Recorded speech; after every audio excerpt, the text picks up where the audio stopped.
What about the Dodgers? They don't worry about these meager things. How many wins did we have? We average 104 a year. They have the official announcement for Edwin Diaz today. The World Series champions, 3 years, $69 million deal with Edwin Diaz. Again, plucking an elite player from the New York Mets. I want to first thank the ownership, Andrew, Brandon, to welcome me here. It will be a new experience for me and my family. Too, I want to say thank you to the Mets organization for what they did for me in the last years. Really, really happy, what I did there. Now we are in a new family. We are in the Dodgers. I came here to win. That's my goal, try to win another World Series with this great team. So I'm really happy to be here, and let's go Dodgers. It wasn't easy. I spent 7 years in New York. They treat me really good. They treat me great. And I choose the Dodgers because they are a winning organization. I'm looking to win. And I think they have everything to win. So pick the Dodgers was pretty easy. Mentioned Edwin Diaz, and I throw these things around, Steve, but I wanted to dive into the numbers a little bit because, look, you can see 2020, all right, so that's a short season, a 1.75, right? 2022, that's a fantastic year, a 1.31 ERA. Ks per 9, like 17. That's not a normal number, folks. Like 9, 10. You get to 12 for a good relief pitcher. 17 is absurd. He's at a 50% strikeout rate. Then 2025, a 1.63. But Steve, there's a 5.59. There's a 3.45. There's a 3.52. I'm just saying there is some mercurial nature to Diaz where he will get in a groove where he gives up a ton of home runs, make bad pitches, still an elite guy. But, I'm not looking at a, Tug McGraw, Mariano Rivera record. I'm looking at every other year he's fantastic. So there is something about the numbers that points to why teams balked at 5 years. Right. On a deal with him, right? Yeah. He wanted 5 years, and he ends up getting 3. But, there are some peaks and valleys. There's some volatility as a reliever, and the ERA gets skewed with one bad outing here and there. But he deserves a lot of it. Let me tell you, you're right, but yes, he deserms a lot of that. He does. But he also is a guy that always says yes to take the ball. He's high energy. He engages the fans. When the gate opens and he's coming out of the field, there's an energy level that he brings with him. And he's got an infectious smile. His teammates love him. And he's got a belly full of guts. He is not scared. He goes out there, and I think one of the best indicators for me about a closer isn't can he save the game. It's after he blows the game, what does he do the next time? Can he come back and get the save the next time? And he has shown the ability to do that. Everybody gives up runs, but you're right. He comes out when he's at his best, when he's pounding strike one. There are nights where I'm watching him and you see the 1.63 strikeout rate now at 38%. It's a little more modest, but it's second in all of baseball last year. Opponent's average, I just want to point a 1.64. Are you kidding me? And the opponent's OPS, that's an OPS, 502. I don't even speak that language. That's nothing. But there's times where I look at him and say, boy, you don't have a shot against this guy when he's at his best. That said, again, the art and science of building a roster. Last year, the Dodgers went for, again, they go for a kill shot left and right. This is the number one organization in baseball. They went for Tanner Scott, Kirby Yates, Blake Treinen, 3 guys on the free agent market. Treinen was the only guy left standing in the playoffs at the end, and he was struggling. What about chasing ERA with your killer relief pitchers? So I think that I look at it for them and think, okay, they had down years last year, so what does it mean? Oh, they're going to bounce back this year. Treinen's still a really good pitcher. Now, he was not right last year. He missed a lot of time with injury. But Tanner Scott, too. I honestly don't think Tanner Scott's a closer. I understand he did it with the Marlins, but that's different than doing it with the Dodgers and doing it where everybody's coming at you. Looked great with the Padres, too, though, Steve. He did. He got hurt, but that's what happens. In the mix of a lot of guys there. And so I look at him as being much better in a setup role. I think with Vesia and Tanner Scott and Treinen and Kasparis, those guys as setup guys now. And the other thing is this, that I believe that a bullpen is a living, breathing organism, and its head is the closer. When the closer's right and stabilized, everything else falls in place. Yeah, and when the closer's not, then everybody's unsettled. They're pitching in roles they're not used to and push back here and there. There's uncertainty. It messes everybody up. And I think this will stabilize everybody else in the bullpen. They're better with this guy. They're a lot. Look, I'm pushing back, but I know, look, they got a lot better. And the Mets didn't. We'll talk about the Mets. But there we go. Mike Elias, president of baseball operations. That's the owner. David Rubenstein on the far left. Scott Boras on the right. Pete Alonso, big-time player. All his years with the New York Mets, now a Baltimore Oriole, 5 years, $155 million. I think we've got just a whole new era in front of us.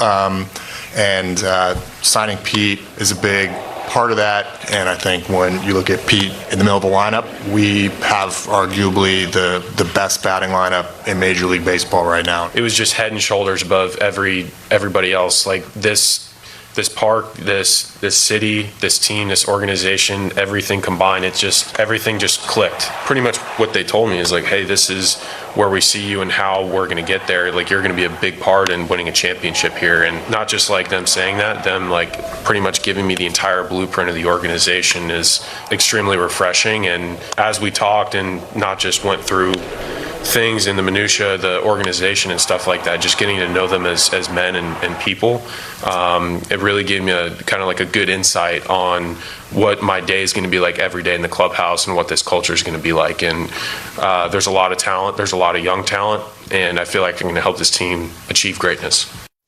There's a lot to like in this deal, Steve. Again, and I'm the guy, 9 years ago I wrote my book, and I was like, do not spend money on first basemen in their 30s. You fall in love with these big production numbers. Don't do it. That said, I was looking at don't sign more than a 5-year deal. This is a 5-year deal. I like this deal. I like the deal, and I like the player for the city and the team. You know, they've needed that centerpiece, that aircraft carrier in the middle of the lineup, the guy that cleans it all up when Gunnar Henderson gets on and you know, Colton Cowser's on and you know, Jackson Holliday's on, the guy to drive the ball, the guy that's, you know, the run producer, an experienced player with a group of young players. That was the other thing. They had so many young guys together, and player-to-player accountability is better than manager and coaches-to-player accountability. And so a guy who's been through it, who can say, don't worry about it. I struggled like that too. I'm going to be okay. Look at who I am right now. People underestimate this guy, and I think that 5 years, I had no problem with the deal at all. Yeah, look, and you got to get used to bigger numbers. An aircraft carrier now, I guess it's $25 million. I used to think it was 20. Yeah, inflation, Steve, it's killing it. It's killing it. So it's up there. It's $30 million now. Fine. Also, he leads by example. Look, if he's not some natural leader, he is someone that he is out on the field. He was 5th in slugging last year in the National League. But the main thing for me, Steve, he played 162 this year. He played 162 last year. They brought it up at the news conference. Last 4 years, he's averaged 300 total bases a season. That's the benchmark for a productive hitter. Yes, and you know, and he is a guy who cares so much about winning. He also cares about a relationship with the fan base. Mets fans loved him. You know, the thing that really struck me, when his rookie year, he put up monster numbers, right? All the home runs. He won the home run derby. Remember, he was making a minimum salary. He got $1 million, but he donated money to the Tunnels to Towers and, you know, to the first responders in New York for 9/11. That he embraced being part of the community in New York. He is going to do that there. And he talked about the relationship, how they pursued him, how great that felt. Because remember, the reality is in New York, they kind of showed him the door twice. And he didn't go away the first time. He came back, and this time they're like, you know what, we're not really sure. Well, they found somebody who is sure, and he's going to relish this. Is it true they didn't have a meeting with him? We're going to get into this deeper, but did they not have a formal meeting? Go take him to dinner? He's been with the organization 10 years. Yeah, I mean, I think it's really telling, right? And my view is that when you're pursuing one of your own players who's a free agent, your own guy, you should pursue him like he wasn't your player. Yeah. You should court him like he's a guy you're bringing in from outside the organization. Show him a little more respect, actually. And they didn't do it. I don't get it. We're going to talk about the Mets from the Mets point of view. But from an Orioles point of view, one part of the news conference I thought was significant. David Rubenstein is there, right? One of the new owners, the principal owner. And he said, Mike Elias is not under any constraints. If you see a big-time player you want to get, go get him. Now, there will be some constraints, you know. Yes. But, however, for him to say that and seemingly mean it, the Orioles were 18th in payroll. They have not been. They were not long ago. Remember, they were a big spender. They were like a #1 payroll back in the 90s. They haven't been playing big boy baseball in a while. They did this massive rebuild. They won 100 games 3 years ago. This signifies, I believe, a new era of Orioles baseball, and they could be more of a big money player. I think that this is huge. I've been waiting for this because David Rubenstein, since he came in, said, I'm willing to spend money. And I kept thinking, well, why is Mike Elias not spending it? Like, as a general manager, if the owner puts the money on the table, I'm going to spend it before it goes away. Yeah, no, I mean, that was you. That was you, Steve. I would. I'm like, I don't want it to go away. And then I'd go back and ask for more later. Right, of course. I could possibly do it. It sounds familiar. And so I kind of looked at it and thought, you know, why are they not going for it? So this is huge because as a general manager, it's different when you're an assistant. When you're the general manager and you're responsible for the money, you want to spend it like it's your own money, right? You want to do the right thing. But to be able to make a commitment like this, where it's scary, you're offering somebody $155 million. That's a lot of money. Right.